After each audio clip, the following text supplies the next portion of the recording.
According to July 2025 reports, India has once again pushed for a permanent seat on the UN Security Council, gaining some support but also facing resistance. Specifically, the 17th BRICS Summit in early July endorsed India and Brazil as candidates for permanent seats, emphasizing the need for Security Council reform to make it more representative and democratic, particularly in reflecting the voices of developing countries and the Global South. Additionally, on July 5th, Trinidad and Tobago issued a joint statement explicitly supporting India's bid for a permanent seat, while India pledged to support Trinidad and Tobago's candidacy for a non-permanent seat in 2027 to 2028. India has consistently argued its eligibility for a permanent seat, citing its population, territory, GDP, economic potential, cultural diversity, and contributions to UN peacekeeping operations.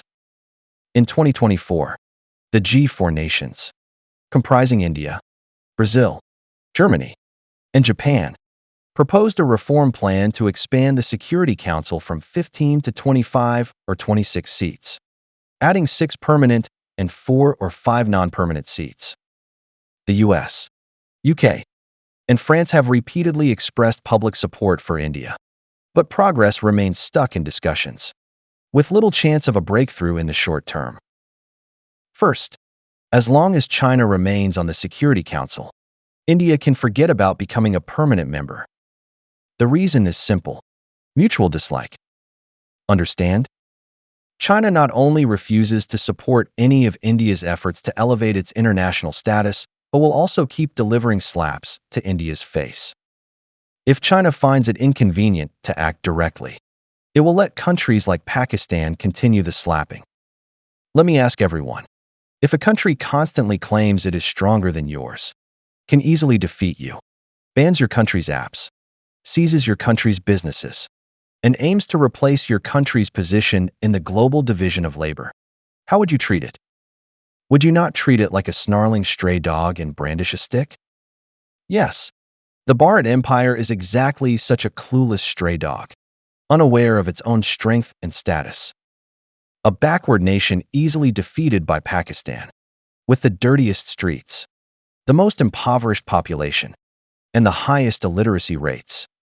Yet it keeps provoking China. How could China possibly allow it to become a permanent member? Second, historically, all 5 permanent Security Council members have rejected India's bids, and the reason is straightforward. The great powers are not foolish. Their permanent seats were earned through wars and sacrifices. Why should they share them with India? During World War II, India was a British colony with near-zero contributions to the anti-fascist war. What qualifies it to demand a permanent seat?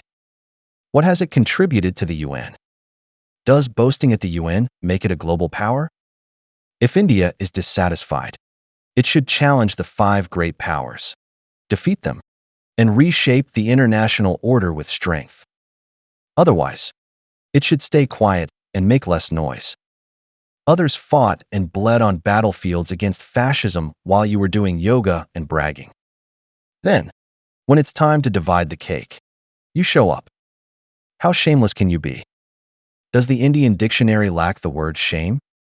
Has anyone verified why Indians think they can become permanent members? What have they contributed to the UN? The most extremely poor people? The largest consumption of international aid? Can you first clean your streets and build more toilets before applying for a permanent seat?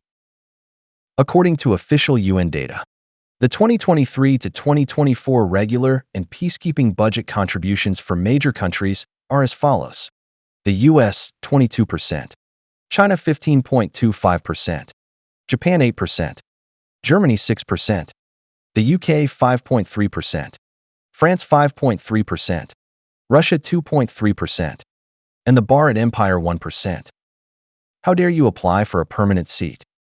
What do you plan to do with this status? Beg at the Security Council?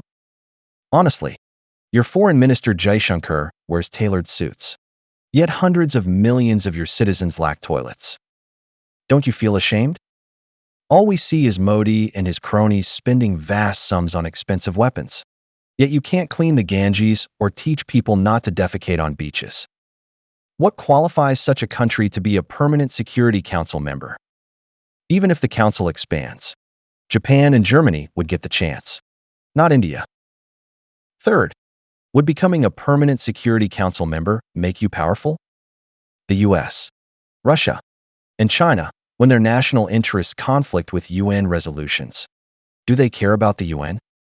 The US has repeatedly struck other countries without UN authorization. Does its power come from its permanent seat? The Soviet Union and Russia have launched wars multiple times without considering the Security Council. In 1950, China sent troops to fight UN forces directly.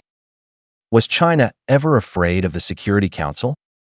A third-rate country like yours, which surrenders in every war and has been defeated by Pakistan 6-0. What qualifies you to apply for a permanent seat? Finally, look at the allies you've chosen. Trinidad and Tobago?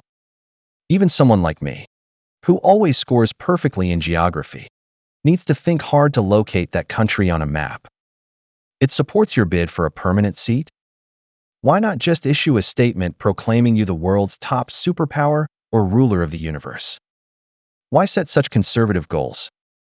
You also team up with Brazil, Germany, and Japan to apply together.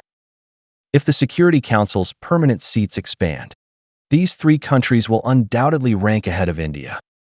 By joining forces with them, aren't you completely blocking your own path to a permanent seat? Can you spell the word stupid? If not, print it out and stamp it on your forehead. Stop acting like a clown and embarrassing yourselves everywhere. All right? Haven't you made India the laughingstock enough already?